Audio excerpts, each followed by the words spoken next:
Good evening, Stub Clubbers. As you can see, we are all Cruellified. What are we here to talk about today? Cruella. And that, Disney, you need to stop making live-action remakes of the animated movies we grew up with. Stop there, but do what you did with Cruella. Do what you did with Maleficent. Cruella was a brand new story. We didn't know anything about her. It was fresh. It was new. Disney, do this. So we're going to talk about this more in this video. Talk about what was written about her origin. Just a little bit more about 101 Dalmatians. So let's go.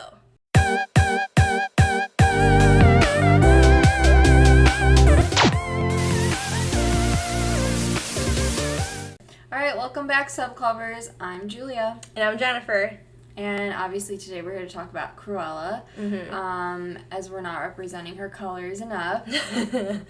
Makeup styles. Go close so the camera can see. Haha!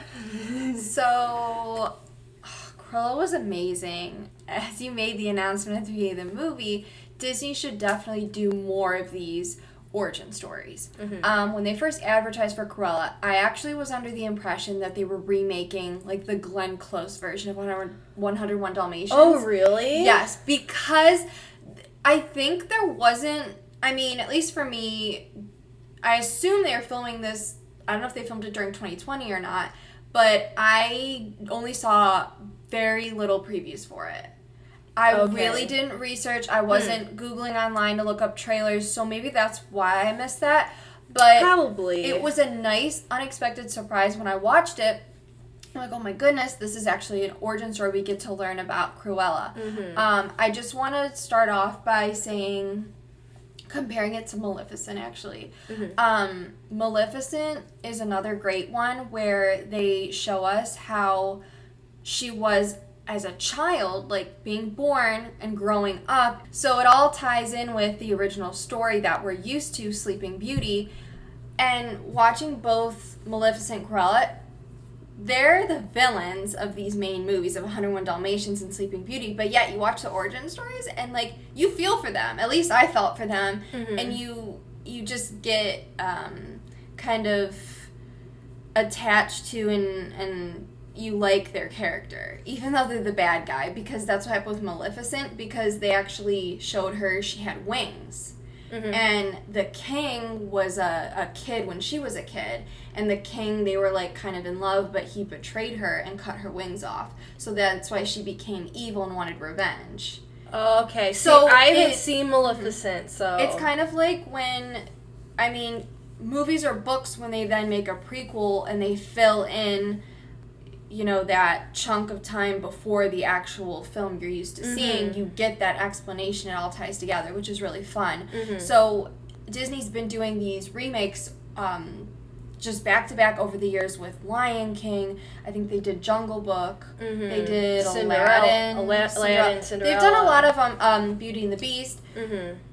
A lot of them are good. It's cool getting like a live action version of them sometimes, but it's something brand new when we get these origin stories. So Cruella I was on my toes the whole time of, oh my goodness, her name's Estella, which I thought was so unique. She was born with black and white hair, which was wild. And how she knew Jasper and Horace as a kid. Yeah. And that Anita, they went to school together at such a young age. And there was something about this that, don't get me wrong, I really love these remakes they're doing. And it kind of makes you mad when people like, they need to stop this. For me, it's cool to see animated drawings come to life with real people, sometimes frame by frame. Even though we did a video all about our thoughts on The Lion King when it came out live action, but there was parts that they added we did not like. So see, there's this back and forth, tug and pull with, do you keep it all the same, frame per frame, or do you give us new stuff? Well, when this came out, like I said, I never saw Maleficent before. It really opened my eyes to Disney needs to really go back to writing original stories. we have gotten a lot of original stories, don't get me wrong, but I want to say sometimes that they're flops. Years ago, I feel like Disney wrote brand new movies, brand new scripts, either from book adaptations or they made them themselves. Like, look at the run with Pixar. But I feel like within the last certain amount of years, there's been so many flops with original writing. Like what, for example?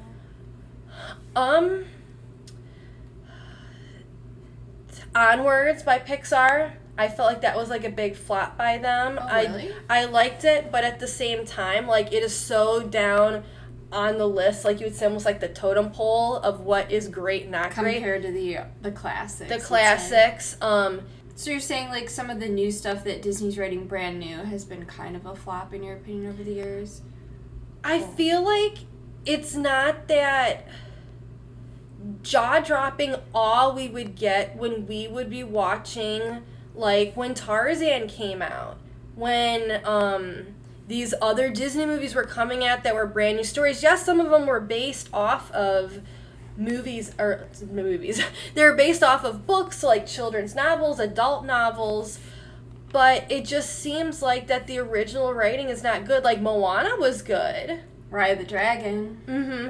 And I know a lot of people like the diss on Frozen, but I felt that for Frozen being, even though that there's some stuff, it's based off a story, blah blah blah, I thought that it, like, Disney needed a big hit after you had all these like stupid flops that came out in the early 2000s, and then they were going with all the sequels.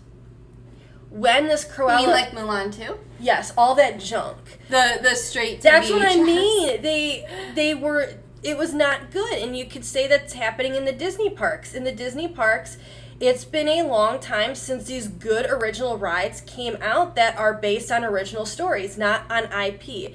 IP is intellectual property, so that means, like, they're creating the Guardians of the Galaxy Cosmic Rewind roller coaster. You are making a ride off of something that's from a movie.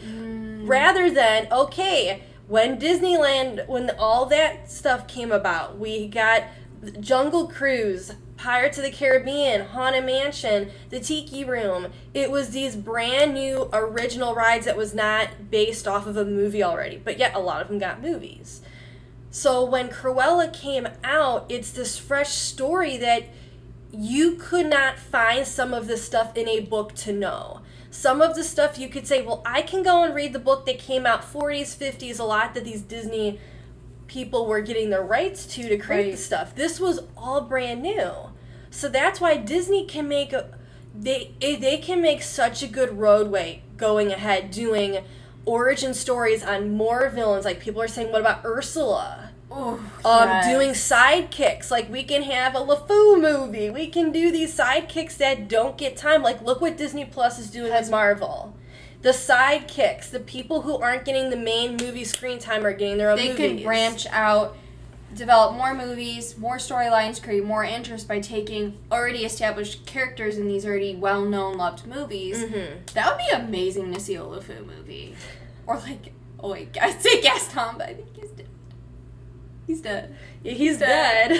Well, we could do an origin story. Origin story. We could have a little Gaston. So what do we know about Cruella just from the 1956 children's book? Mm-hmm. So what do we know about that? Dodie Smith in 1956 came out with a children's novel, 101 Dalmatians, or The 101 Dalmatians. Mm-hmm. We know that Cruella went to school with Mrs. Dearly. In the animated movie, it was changed to Anita Radcliffe. Mm-hmm. But in the Cruella live action, it's Anita Dearly. So that's mentioned right in the actual Cruella movie. Mm-hmm. Cruella, in this book, we know she was expelled from school from drinking ink. In Cruella, the movie we just watched, it was all because just really bad behavior and she was getting into fights. So many, the principal's like, little stamp marks, boom, boom. Bad.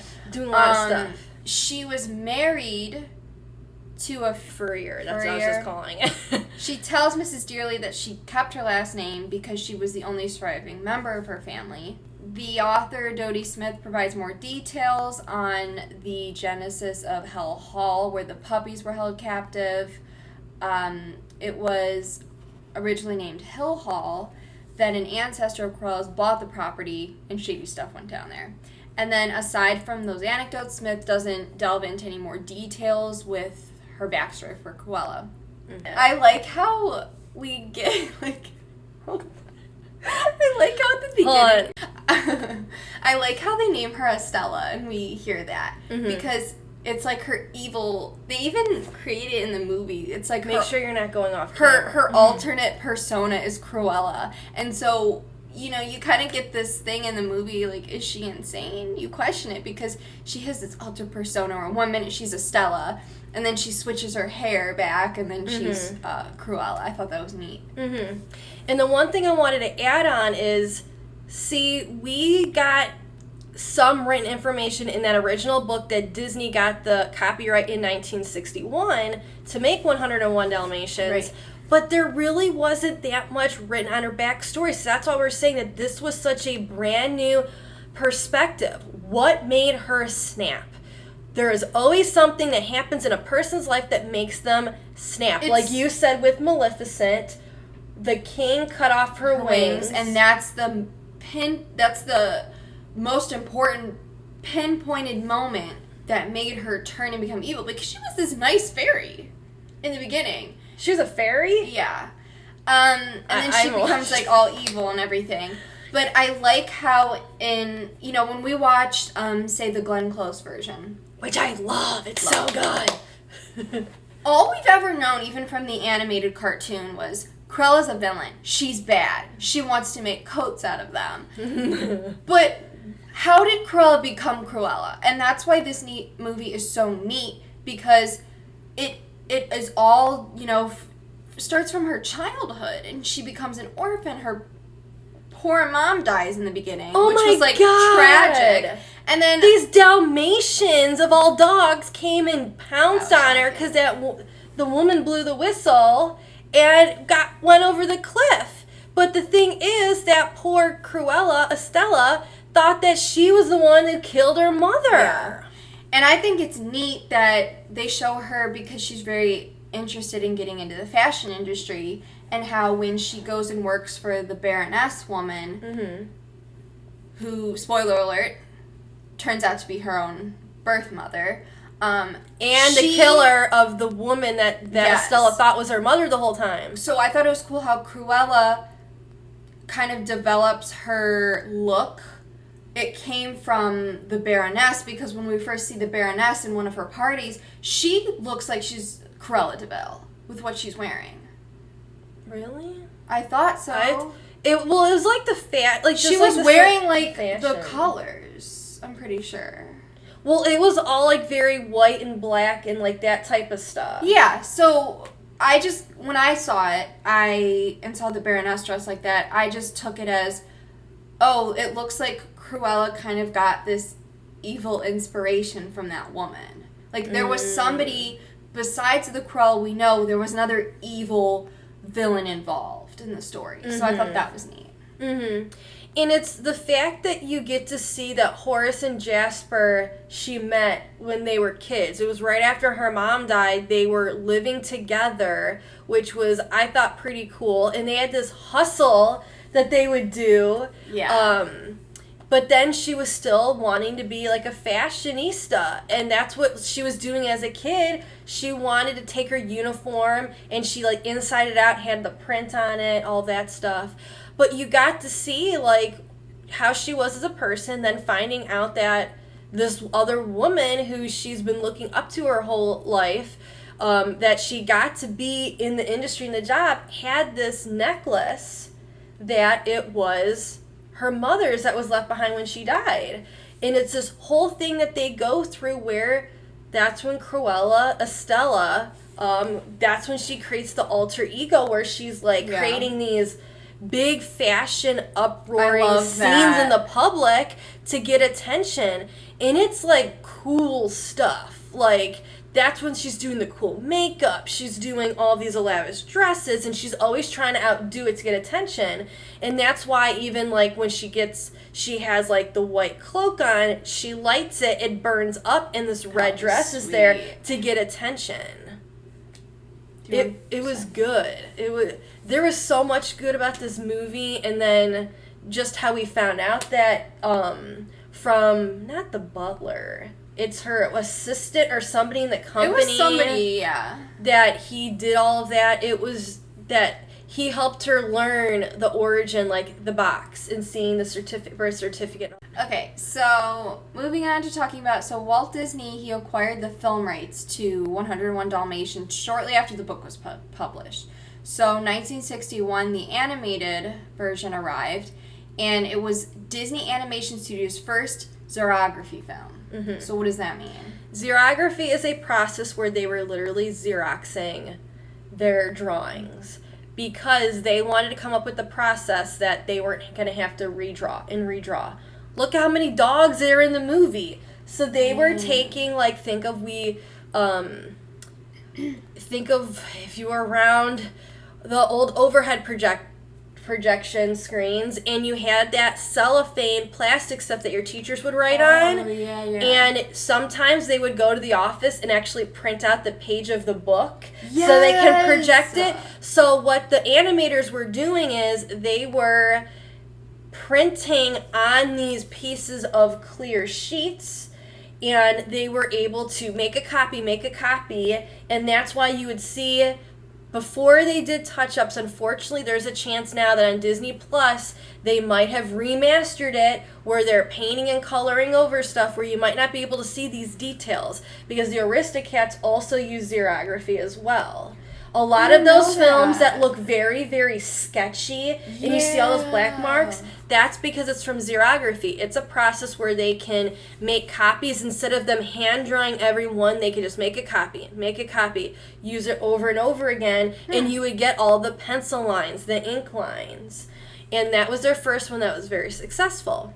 The first year we did 25 Days at Disney, me and Amanda did a video all about this. It was day 3 of 25 Days at Disney, and the video is called How 101 Dalmatians Changed the Walt Disney Animation Studio. I will link it in here. Please watch it. We talk all about how it was a game changer with xerography. There's examples, all of that stuff. Go and watch it. We also then, that same year of 25 Days at Disney in 2018, we did a comparison between the 101 Dalmatians animated movie with the live action from the middle 90s. I want to say it was 96 around when the live action came out with Glenn Close. Such a classic. So good. So we compared those. And so that's even more content on 101 Dalmatians. This was a very important movie for the studio. Very important. Successful. Mm-hmm. I look forward to, if they do a Cruella 2, because just the way they left it at the end of it, it was cool how they ended it where they both gave a dog to Anita and Roger. And if you didn't watch it, that was like Pongo. I was like, that was their end credit scene that you didn't know at first. I'm like, did you watch it? And so you had to go back and continue watching it. Yeah, it was really good. The other nice touch of this movie is we had amazing music that was played, like classic music that so many people love, and it wasn't just original written brand new stuff, so it really gave an edgy vibe to this movie. Yeah. So it had an amazing soundtrack. We touched upon this a little bit at the beginning, talking about how it would be exciting to see other characters who are more of not the main character in the film, but a side character, a sidekick, a villain. What other of those characters would you like to get their own origin movie? LeFou was a really, really good idea. We mentioned Gaston, Ursula. So what other villains or sidekicks can you think of that would be awesome? Captain Hook. I mean, they made a Hook, but I don't know what that was, that Hook movie. I feel like Disney can do, because that wasn't Disney. Yeah. So Disney can do something with Hook. They've done a lot with Tinkerbell, so technically they could do that. There is supposed to be some Peter and Wendy thing coming out. I don't know if it's a show or if it's just a movie, but there's a lot. They could technically do more of an origin story on the Darlings. Like Wendy growing up. There was, okay, she was always telling the stories of Peter Pan and all that stuff. That's true. It's they could go into, when she's little, just, how did she just, like, I know I'm such a big Peter Pan fan, and I should know this, but did they ever discuss really how Wendy even discovered any of this with Peter Pan? Because she's all talking about the stories and talking about, you know, they're looking out the window and all this stuff, and knows how to take care of his shadow. There are a ton of Peter Pan. There's a bunch of Peter Pan books, I believe. Oh, yeah. I saw them all at Barnes & Noble. There's a whole, like, series of books. I don't know. Maybe it'd be exciting to see some other films for some unexpected characters, just like we said Marvel's doing. Mm-hmm. So thank you for joining us. Make sure you watch all the videos we reference. Like I said, we have done a lot on 101 Dalmatians, so this is the third video as Stub Club we've been putting out. We also have a video that's done really well on our YouTube channel, all about what we say the controversy behind the remastering of animation. So when I was talking a little bit about those sketch marks maybe not being seen anymore because it's being remastered, we have a whole video on it that there's been so many wonderful conversations in the comments, so definitely go over to that one too, because I think you're really gonna like that one. It's worth a while. Yes. Alright, Stub Clubbers, well, thanks for joining us talking about Cruella, and check us out for our next video. Yes.